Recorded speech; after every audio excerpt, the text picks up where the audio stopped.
So you want to get married in Dominican Republic and you don't know how? On today's video, we're going to discuss the requirements, how to get married, the process, the time frame, and the price. So because I received many emails from viewers asking about this topic, we are going to talk about this today. So let's get started because I know you are eager to get married.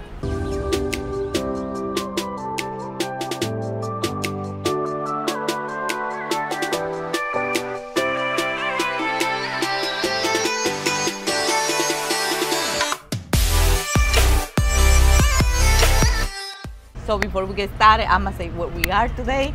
And today we are in an ice cream shop. I know a lot of people love this place, like my husband is Häagen-Dazs.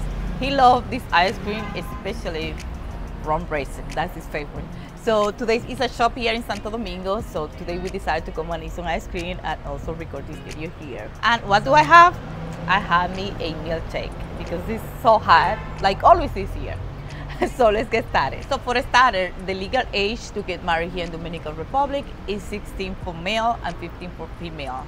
If you are getting married between the age of 15 and 18, you must have a consent from your legal parents. Both people must be single, and if you was previously married, you have to show proof of your divorce certificate. Both parents need to sign a consent that you want to get married, meaning you cannot get married with somebody that don't want to marry you. That sounds pretty obvious, huh?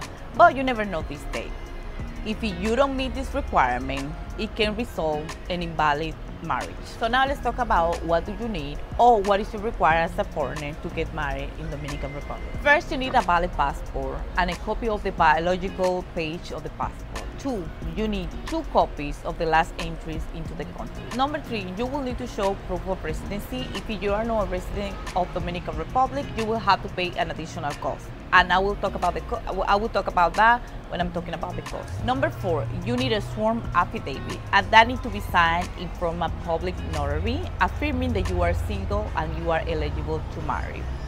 And that needs to be stamped by the nearest Dominican consulate in your area. Number 5, you need a copy of your birth certificate. That birth certificate, it needs to be legal translated to Spanish, and also it needs to be apostille. Number 6, if you are divorced, you also need a copy of your divorce certificate, and that document needs to be translated to Spanish. Number 7, you also need 2 witnesses to be present, and the witnesses cannot be your relatives. Dominican Republic laws require to make public the marriage on the newspaper before the ceremony. So now let's talk about the type of marriages here in the Dominican Republic. Yeah, I'm not talking about good or bad marriages.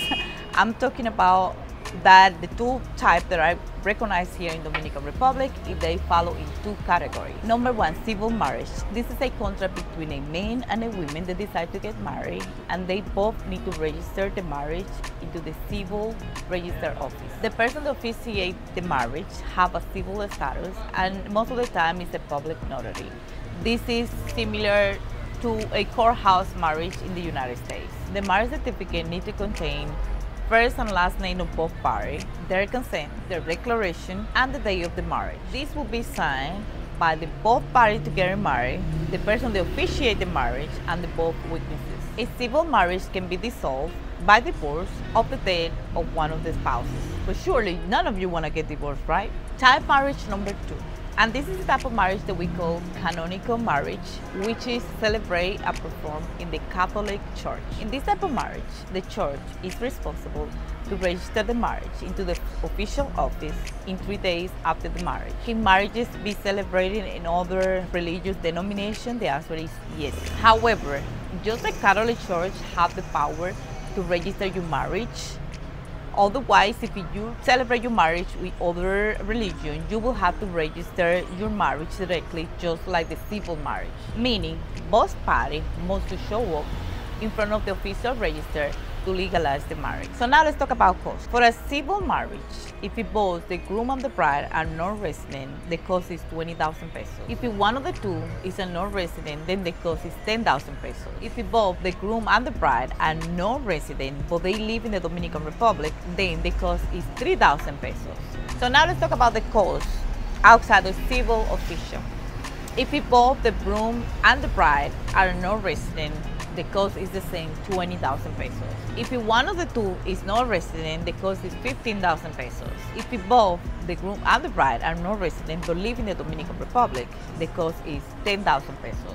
Most of you will be looking at one being a resident and the other one being a non-resident. So you will be looking into pay between 10,000 and 15,000 pesos. 10,000 is about 175 US, and 15,000 would be like 275 US. So now that we talk about the cost, we got that out of the way. Let's talk about the marriage law and how we work here in the Dominican Republic. So basically, these laws are similar to prenups, where both parties get to decide how the asset is going to be distributed in the marriage. So let's get started with the first one, communal regime.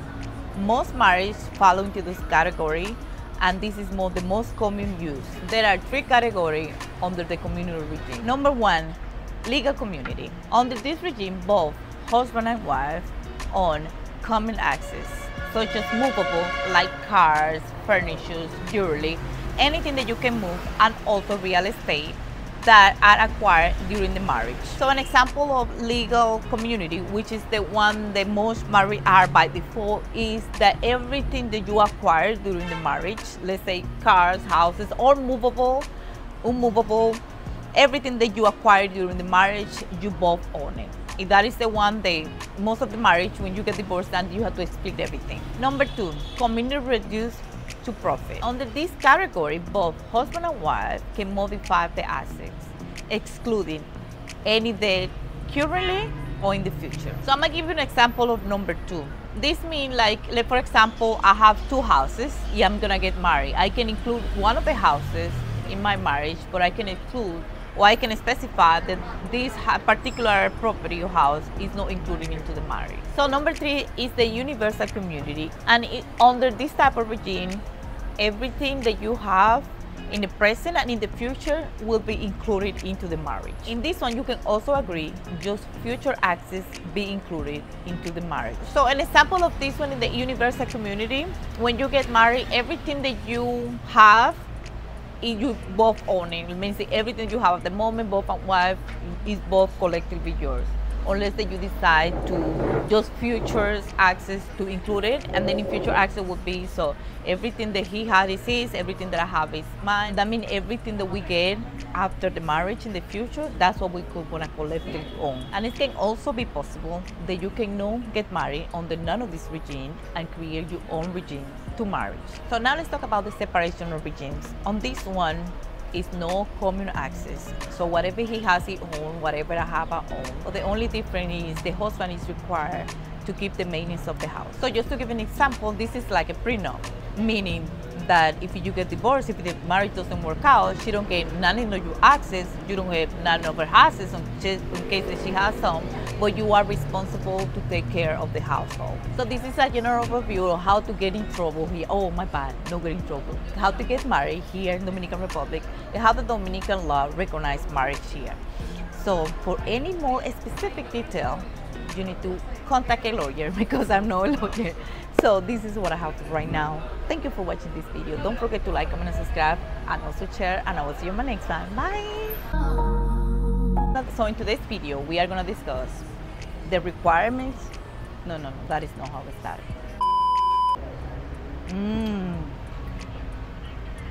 Too milky.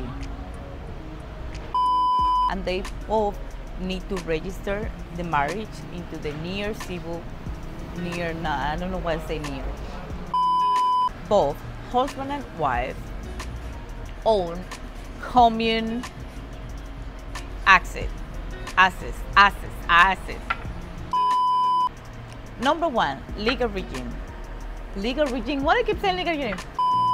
Number 2, communal reduced to profit. In this,